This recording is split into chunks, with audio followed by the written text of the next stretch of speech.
What's up, guys? Just want to do a really quick review slash update video on the 2024 450rl. Yesterday was my first real run in the woods with it. If you guys know or watched me for a while, I'm in Florida, so we have nothing but ridiculous, crazy deep sugar sand. So that's basically my riding area. These tires are kind of, I don't want to say terrible for sand, but they're definitely not great. Here's my new rear tire, the AT81 Dunlop. It is not a DOT tire, but this is what I ran on my KTM, and they were awesome. I'm waiting for my front one to come in. So I'm probably going to supermoto this bike as well. So it's going to be, if I'm off-road with it, I'm going to just, drive it straight to the trails, which I can actually take dirt roads to my trails. So I don't really need DOT tires on it. And then if I start really riding it, on the road, I'll just put supermoto tires on it eventually. But anyways, I've got 70 miles on it now. I want to say 10 of that is from the dealership, and once to the gym, so maybe 12 miles actually. The rest is all off-road. I was off-road for quite a few hours yesterday with it. Initial is, review. In my opinion, it's been many years since I've ridden the KTM, my old KTM 500. It was a 2015 KTM 500. And from what I can remember, this is way snappier than the KTM 500. I mean, as far as instant throttle goes, it feels very motocross bike compared to the KTM, which is definitely more, I don't know, tractor-ish. It's slower on takeoff, but it feels like it's just got tons of torque behind it. Not that this doesn't. This just feels way snappier. When you hit that throttle, it just spins and flies. It moves and catches traction. I don't want to say almost out of control, but it it's going to be interesting for super tight single track in the sand. But that also saved me a couple of times yesterday too, where I was able just to hit the throttle before I hit a tree, and it, you don't steer in the sand. The rear tires, you steer with the rear wheel basically in the sand. So that saved me. I got to tell you, listen, I've had every bike known to man. I've had, my Ducati that I just had, 208 horsepower. I've had the most powerful bikes known to man. I've had 4R1s, 250 MX, Yamaha 250 MX bikes. I've had all sorts of bikes, and, this doesn't need any more power, in my opinion. I will never deny anymore. I'm going to get an ECU, an exhaust for it, just because I like the sound. The throttle it didn't stall on me. I think it may have stalled on me one time when I did a foot down turnaround, and I feel like I had the clutch in, but maybe I didn't, and then it stalled on me. But for basically 60 miles off-road, I mean, well, there was some getting there, so let's just say 50 miles all off-road, it didn't stall on me once. It might have been user error one time. So it doesn't stall. It didn't flame out. I don't know. I don't know that it needs anything. For me, it's the looks. I'm going to get the Graves pipe, and I'll probably get ECU. I've got to get a new heat shield. As you can see, last night after I washed it from in the woods all night, this is a cheap. It's in the garbage now. I was going to dig it out, but I don't know where it is.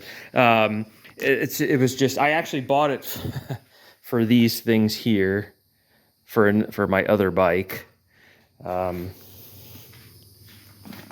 For the clamps, it was $10, and I wanted the clamps so I could put my Tenere exhaust shield on that mid pipe, because the mid pipe doesn't come with any clamps. Anyways, I stuck it on here, adjusted the CRF stock mounts, and it just melted off last night as I was warming the bike up after washing it. It just literally fell off. So I've got a new real carbon fiber exhaust guard coming. I'll probably just do the grave slip on. I don't know that I really need the whole header and all that. I'll clean this up so it'll look fine. But yeah, it just fell right off.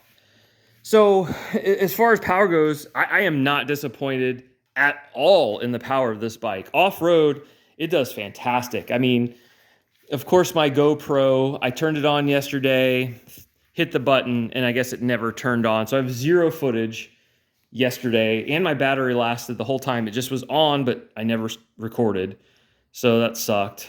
But it doesn't lack any power whatsoever. And like I said, my last true off-road bike was the KTM 500.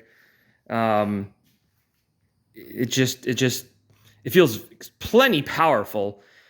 The throttle, I guess, is a little on-offy, which can be I imagine could be very interesting for single track tight woods stuff. It's just something you either get used to or you just buy the ECU. I'm not buying the ECU or the pipe to really change anything that I necessarily dislike about this bike. And maybe 2024s are a little different than the earlier models, because lots and lots and lots of complaints. I'm used to riding, MT-09s, which really, and even the early FZ-09s, which had extremely, extremely twitchy throttles. I mean, there's guys that would just whiskey throttle those and crash into things all the time on race mode, and that's basically where I ran mine all the time, was race mode. You just get used to it, I guess, and maybe I just wasn't in the right situation yesterday where I was like, oh God, I need to do something about this, but it hauls butt. It is very powerful in the woods. It's really a great street bike too. I mean, it's not like this. It's not like the Tenere as far as power goes, but once it gets up to speed and going 5th, 6th gear, it does great. I mean, I could definitely see dual sporting on this. The seat is literally a 2x4 with a cover on it. It's getting a little bit better now that I was kind of wearing it in, but I have that Acer B seat that I'm going to try on the way. I'm not going to do, God, what's the seat that everybody gets for them? It's flat. I just had it. I don't know. There are comfortable seats, but I've had one on every one of my bikes, and I just wanted to try something different, and that Acer B one looks pretty cool, so we'll see how it is. Some people say it sucks. Some people say it's great. It's just as long as it's just a little bit better than what this one is, I'll be okay. So, but yeah, it did awesome in the woods. It is super, super powerful. Like, I mean, and in the sand is an absolute power drainer. Okay. I mean, I stuck my boot, in the sand yesterday, and I can take it up to the ankles just with a couple of spins of my foot. I mean, it'll go up to my ankles. So the sand is terrible here. It is beach sand, fine sand that you just sink immediately when you stop. I mean, you almost don't even need to use brakes because the bike stops so quick, it just eats the power up and sinks the bike. I didn't crash at all yesterday, which is great. I haven't, my old KTM 500, if you guys watch my old videos, I crashed a lot on that bike, and these tires suck. And, I was by myself, so maybe I wasn't going full balls to the walls like when I'm with my buddies, because you're always trying to be faster and better and jump more and do this, that, and the other thing. But, it did great. I'm really impressed with it off-road.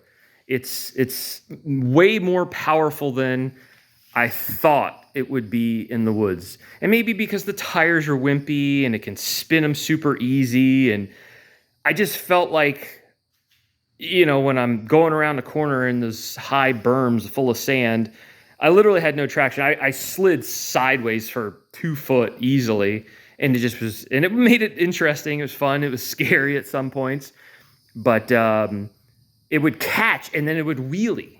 It's powerful. I'm actually more than surprised about how powerful it is. I think with this 450L name that it had, people would think it was 300L-ish or 250L-ish. It is not. It is definitely not. It is very motocrossy, enduro-y power-wise.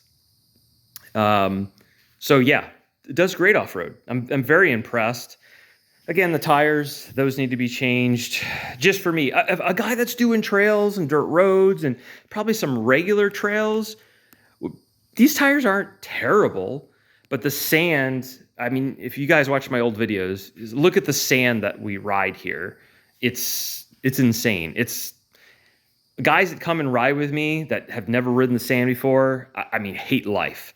They literally fall every second. It's the sand is terrible here. So, you know, this was able to stay up. I didn't crash.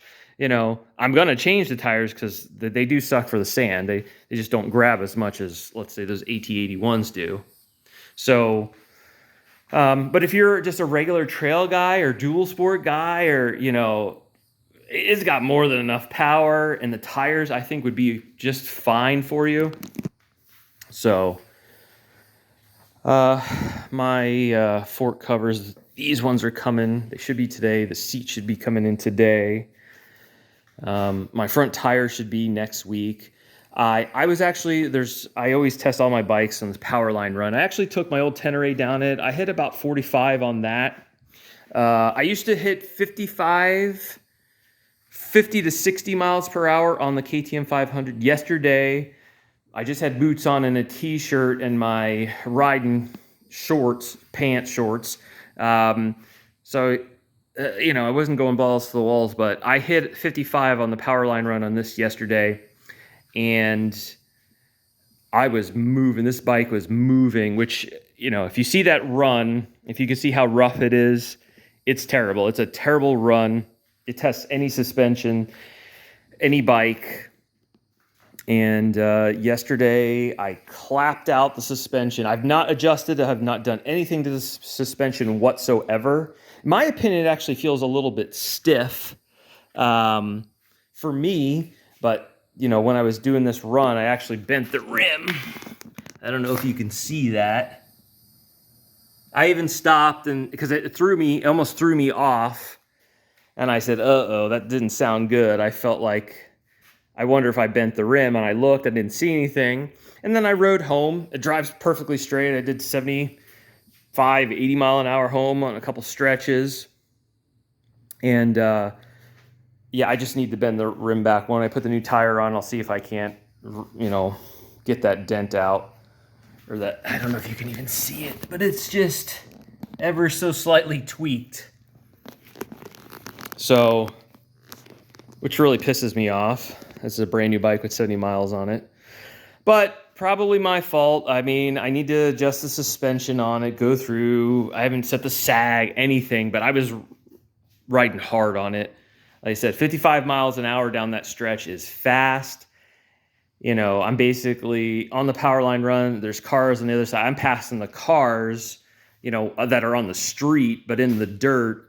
And some of these moguls are 2 foot deep, and I'm trying to ride the top of them. You sit basically on the back fender almost. And that's what happened is I started to get more in the middle because I was starting to slow down.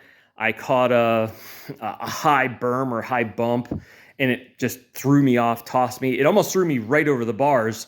I actually caught myself with my boots on the frame guards from going over. So I was still doing 50, 55 mile an hour, but I was standing in the middle and not on the back. So it's either way, it's a user error. I didn't adjust the suspension, or I wasn't sitting far back enough like I usually do. That whole run, I was sitting on the back fender, basically just flying. And then I started to get towards the middle because I was coming up on a turn. I knew I was coming up on a turn, and I got more in the middle. My weight wasn't right. And yeah, I bent my rim. So I mean, it's fine. It's more cosmetic. Like I said, it hasn't affected, you know, the way it rides or anything like that. It just pisses me off. I'm kind of bummed about it, but I'll fix it. It's just a small dent, but either way, it kind of sucks on a brand new bike. And then yesterday, I also took the Tenere out. I put a couple of videos up of that, just some YouTube shorts. This, of course, does great. I'm not near as hard on this as I am the CRF, but I did take it in some of that nasty sand. The only thing that saves this bike, the tires are great on it, but the only thing that saves this bike is the power. You start to fall over, you just hit the throttle, it gets you straight right back up again. So, and I just was on shoes with this. I didn't put my boots on or anything. I didn't plan to do anything serious. So, but I'll do a little bit more review on this. Love this bike, love the Tenere. I can't wait till my graphics kit gets here. Actually, I really just don't like the stock the way it looks, but I don't know, we'll see. We'll see if that graphics kit's any good either. But anyways, really impressed with the CRF. More videos to come. Hopefully I'll put my GoPro on next time and make sure that it's actually recording. So more updates to come, guys. See ya. Bye.